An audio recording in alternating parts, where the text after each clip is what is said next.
Elaine from Penguin Place Crafts. It's been a doozy of a day. Excuse the hairstyle. This is I'm going out shopping and I want to get out as early as possible so I can get home and get stuff done. Messy, hair bun, just ugh. But, I'm not here to talk about hair. I'm here to talk about crocheting. This is sort of an update of how my weekend went. Even though my day off is Monday, I have a 3-day weekend every week. So my weekend isn't officially over, but I just wanted to do an update because so far I have made such progress. You know how last week I was like, oh, woe is me. It's May 21st and I haven't done all this stuff on my May list. Well, I got stuff done. First, I was working on my Emmy Book Challenge project for the month. It is the walrus from Zoomigurumi 5, I think it is. Yes, I think my original Zoomigurumi 5 book. Da, da, da. He is done, and I love how he turned out. I mean, those tusks, the cute little sailor hat, the little scarf. The pattern did call to embroider a little anchor on his leg here, but I'm not good at embroidering stuff like that, so he will be a non-tattooed walrus. Okay, once I finished him, I got back to the next item on my, you got a little bit of a preview here, on my May to-do list. I had a mini mermaid. From the looks of this picture, where the mermaid is just held in someone's hand, I was thinking, I'm going to put it there and block your view. I was thinking I was going to end up with a mermaid like that pig. But it's one of those designers who makes her stuff with really thin thread and a really tiny hook. And I make my stuff with worsted weight yarn and an F hook. So the mini mermaid is pretty big.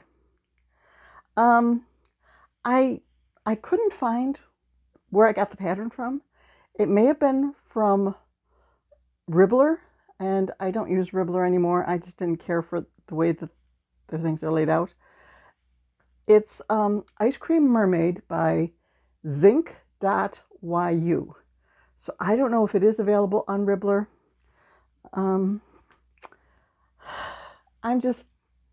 It's not the way I wanted it to turn out. I am in search of the perfect little mermaid pattern that is only, about 6 inches tall, where the head, like this one, the head is proportionately larger than the body. I want one that's sort of normal proportions so I can work it up fast. So I want cute and small and free pattern. Is that too much to ask? So if you do have your favorite Little Mermaid pattern that fits those qualifications, let me know in the comments and I'll give that one a try. Okay, I moved on to the next item on my May list. Sunday night, my husband's sitting at the kitchen table, ready to sit down to his Sunday evening meal, snack. We have our big meal after church, and then in the evening we have something like baked oatmeal or cereal, oatmeal, toast, something like that. He's sitting down to a bowl of oatmeal. And I came down, sat next to him with my very crudely drawn picture of an airplane and said, here you go. You are designing my next project. You are picking the colors. What color should the body of the airplane be? Dark blue. Okay. What color for the wings? Orange. What color for the nose? Yellow. What color for the fins at the back? Because, well, the fins that point out to the side should be orange like the wings. But the one that goes up straight up and down on the back of the plane, that one should be dark green.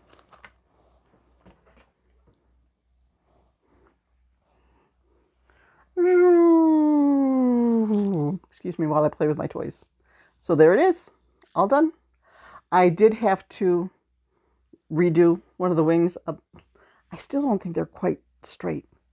I have the most awful time with that. I think the next time I make one of these, I'm going to put like a double pointed knitting needle, like straight through the body, and put the wings on that way so that I get them nice and straight. I mean, it's good enough, but it's not perfect. I want it to be perfect. Okay, while I was making the walrus, I was running out of stuffing, and I'm like, oh, no problem. Go back to the craft room. There's the big 10-pound box in the corner. Just grab some stuffing out of there. Nope. I had put other stuff into that box over the course of the last few months. Like my daughter gave me, I think, 6 bags of black stuffing for Christmas. And I have the pellets, and I had some batting that I picked up, or somebody gave it to me, or I picked up at a garage sale or something. I can use it as stuffing, but I've got to sit there and like tear this batting apart. There wasn't any more stuffing in the 10-pound box. And that was Saturday. I think that was Saturday night. I had just been to Michael's on Friday. And I looked at the stuffing and I said, no, I'm all set. So today, one of my trips was to Walmart, and I got a big bag. I'm set for a few weeks. I also stopped at the Goodwill that's right around the stores I was visiting today. And I got a tote that's slightly out of sight here. Only cost me $2.19 with the 50% off discount. So that will help me to get my inventory sorted out a little better. Big categories like ocean, I like to give their own bin instead of little boxes where not everything will fit into the box. So I have one more bin. Just don't tell my daughter Bethany. Because my daughter Bethany says, if you need more stuff to store the stuff that you have, then you have too much stuff. I know I have too much inventory. I'm trying to remedy that. I'm trying to do craft shows and sell it off. But apparently I make stuff faster than I can sell it. Right now I'm in an Etsy sales drought. I have not had a sale for nearly 2 weeks. So I am trying to update some listings and get that going so that maybe I can get a sale and not have to send them a payment for all the listings that I've been adding and updating and all that. Okay, so on the agenda, I have 3 more items left on my May list. One is a chubby corgi. That's my own pattern. So I figure that might take like a day worth of work to do. And the ramen noodle cup by Stringy Ding Ding. That one, the cup itself doesn't take all that long, but then you've got to make like the corn and the noodles and all the stuff for the top. So that takes a little bit longer.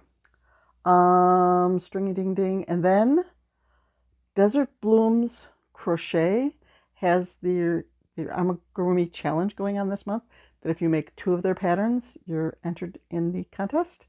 I did make that pink giraffe a few weeks ago, and next up is an elephant. So I'm going to start that. The hat that I was working on, I did make some progress. It probably went from about 2 inches to about 4 inches. So that's probably about halfway done. So let's see if I can finish something else today. I did all my shopping and my errands. I went to the bank. I paid the Target bill. I took back the cans and bottles for deposits. I got everything on my shopping list and then some. Gets me every time. Just going up and down the aisles of the store and like, ooh, I went to the gluten-free section in Walmart. Big mistake. I already had everything on my shopping list in my cart. I should have avoided that aisle. But I went over there. My Walmart here, that's only 12 miles from my house. I mean, I'm over that direction all the time. They have the Cat's gluten-free brown sugar cinnamon toaster pastries. So, and they had 3 boxes on the shelf. I only took 2 of them. It's like, oh, these they're very good. I need to use them as a treat when I've eaten healthy for the rest of the day, not add them on to everything else. I need to eat healthy. They're so good, so good. I've really missed brown sugar cinnamon Pop-Tarts, and now they're back. So, okay. I've gone down plenty of rabbit trails here, and I'm going to go settle into my chair and relax and get some crocheting done and see how I can get going on these goals. Put my feet up. When I was cleaning up the craft room a little bit, I had to go down to the freezer to put away the frozen groceries from today. And I figured, okay, as long as I'm going down to the freezer, I'm going to go into the craft room and grab this big bag that I have of boxes for shipping. I reuse boxes like from tea bags and snacks and all this. So I had a big box and Amazon orders. Any cardboard box that might be the same size as one of my amigurumi, I try to save for shipping. And I had this really big bag. If you've ever gotten an order from Panera Bread Catering, and you know those huge bags that they put the catering in, that was full. So I'm trying to get out of the craft room to take that downstairs, and holding this big bag, I did not see a crate full of supplies on the floor, and I stubbed my toes. I didn't have slippers on. It was just my stocking foot. I stubbed my toe really bad. It was one of those things like, oh dear, I hope I didn't break something. I can wiggle it without pain now, without much pain. So I don't think I broke anything, but I think it'd be a good idea to go sit down with my feet up, right? I have a good excuse to sit down with my feet up. I'm going for it. So I'll see you in a couple days when I finish up a few more things and I can show you those. I'm already starting, the wheels are turning for projects for my June list. If you have any suggestions there, like, oh, I think you should make this or this or this, go for it. This June, my Emmy Book Challenge will be a standalone pattern.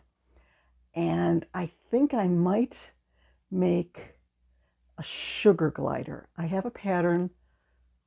I don't know if it's Manic Yarns or Critterific.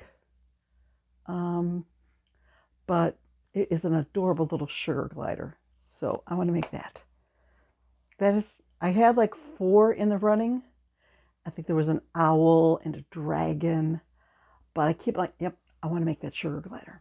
So working on June goals, setting the June goals, working on finishing up the May projects, working on getting my craft show stuff put away and organized, working on getting my yarn under control, because there's a lot of stuff that I've recently acquired that's just sitting in bags in my room looking messy. Lots of stuff to do. Not enough time to do it. So hang in there. Just pick a task, work on it, and then enjoy the accomplishment when you finish it, right? Bye-bye.